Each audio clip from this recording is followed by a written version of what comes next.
picked up an excavator, and it is super foggy. I battled rain and fog and just overall crappy weather. And,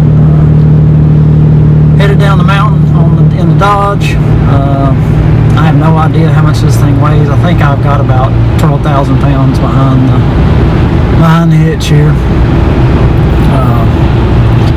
Exhaust brake. Hopefully that'll come through on the video, but Cummins is definitely pulling that thing right along. You really didn't notice it's back there, to be honest. Anyway, I should have this thing home here in a little bit. Went and got it left North Carolina down to South Carolina, and hauled it back. It's about almost 8 o'clock now, dark. Hopefully I can get this thing down the shop without any adventure.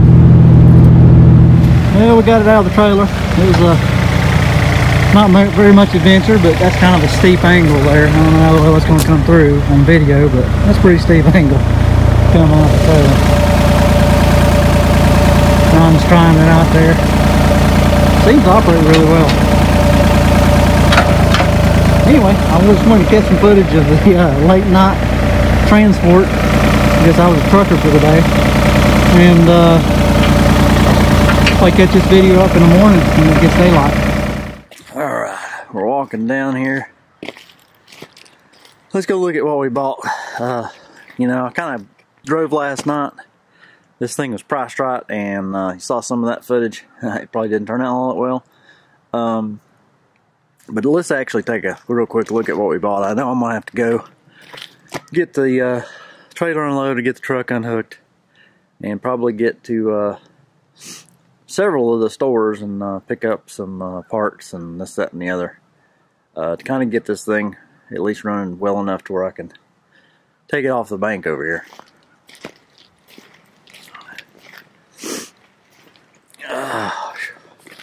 Had to leave my truck down here today, or last night. Had to walk down. Not fun.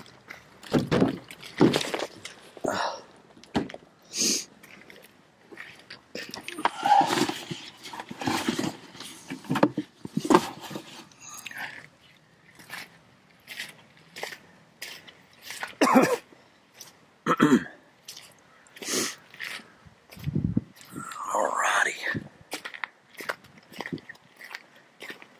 Let's take a look here.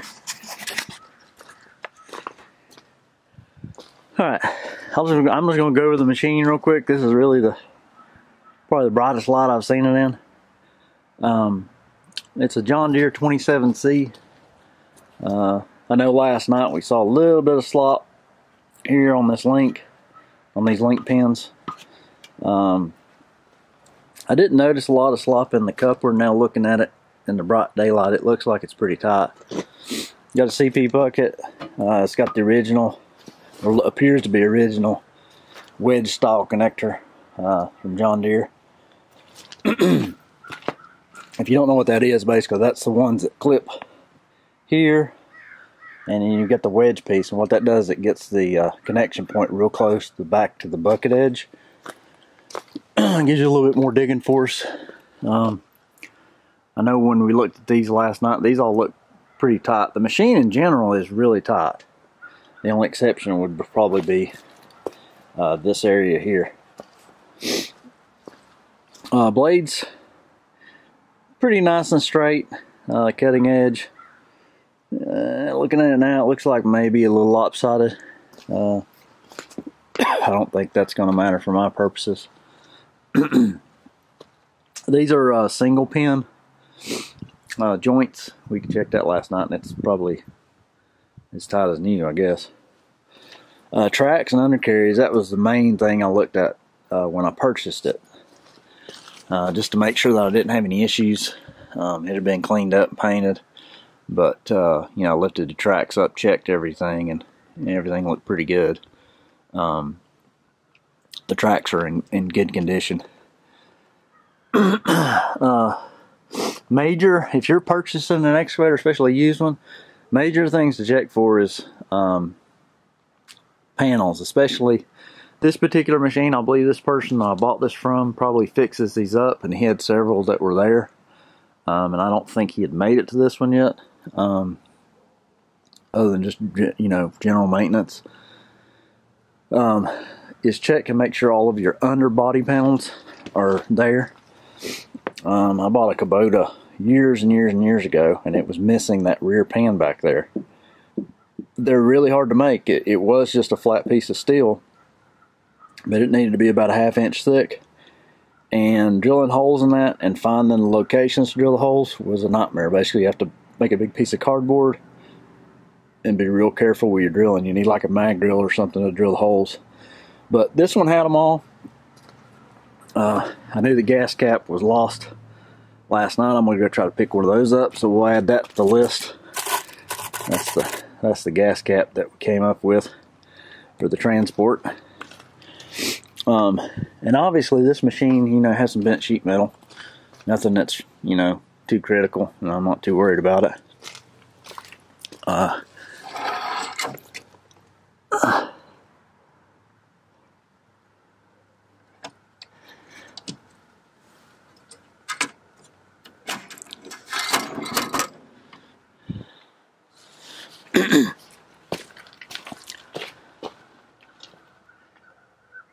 Kind of give you a look there.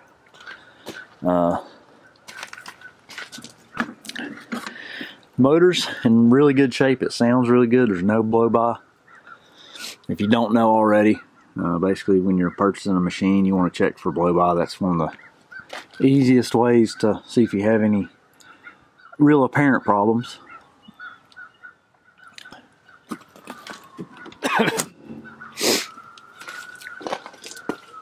Like I said, a little bit of sheet metal damage. Most of this will probably be, you know, can be bent out and moved. I noticed this last night when I got it home. It was kind of had the wind kind of blowing it down. It looks like this is going to need a little bit of work. Track and undercarriage on this side's the same. These side plates here are missing. I'll either make those or buy those. I did look them up after I got home last night. I think they're like 20 bucks. So one of the reasons I bought this machine is that I do want to add a thumb to the machine. And this does have the bidirectional hydraulics. Somewhere on the machine there's a valve for setting it up for like thumb operation. And I'll need to find that and verify its position. Uh-oh. Sirens everywhere.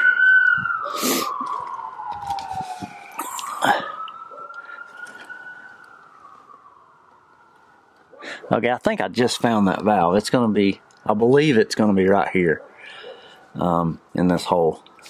That looks like the pictures that I found last night. One thing I'll mention, I've never owned a John Deere excavator. I do like their cast pedals. Those work really well. The 2-speed I found interesting, but it's actually works convenient. I don't think that I like the thumb control over there on that pedal. So here, this is a pedal for the boom swing. Pedal over there is for your auxiliary hydraulics, and it goes left and right. And I'm just going to mention again, this valve up here, you're going to want to make sure it's in the right position if you have a thumb on it. Because most of the time they're going to be set up for like a single direction or a like a breaker. And you do need to adjust that valve in a two-way operation. So it looks like the key or access panel for that is missing, held together with zip tie.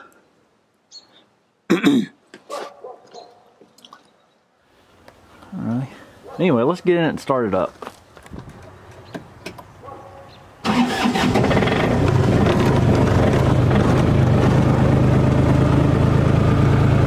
It pretty much starts every time you get in it, so that was the main thing I was looking for in the purchase.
well, there it is. I'm gonna run and see if I can grab a gas tank. I'm finally gonna buy a proper diesel can to fill this thing. One that I have for my tractor just doesn't cut it. I think the first thing I'm gonna try to address is probably some electrical issues. This display and stuff doesn't work up here, which has a fuel, you know, most importantly has fuel. So I need to pick that up. Looks like the throttle, there's a little bracket that wraps around that throttle. Some of that's off. Go ahead and take care of that. So basically it's just gas tank, do a service, maybe try to fix what I can on the electrical. And then I can get to using this thing. Now the plan is to actually add a thumb here, and I'm probably going to do a pin on thumb.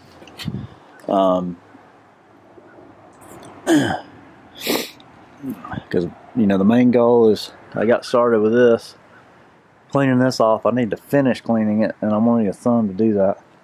And then I've got quite a bit of timber that's down over the bank there. Anyway, hope you like the videos. This should be a fun project. It looks like that's going to need some bendation there. But anyway, if you're in the market for a used excavator, don't be afraid to get one that doesn't look so pretty. In my case, I had a particular budget. I basically, in the way that I came to that, is how much was I spending on rental versus just buying one. And this comes out a lot cheaper than renting one for the amount of time I need to rent one. Anyway, thanks a lot, and we'll see you on the next one.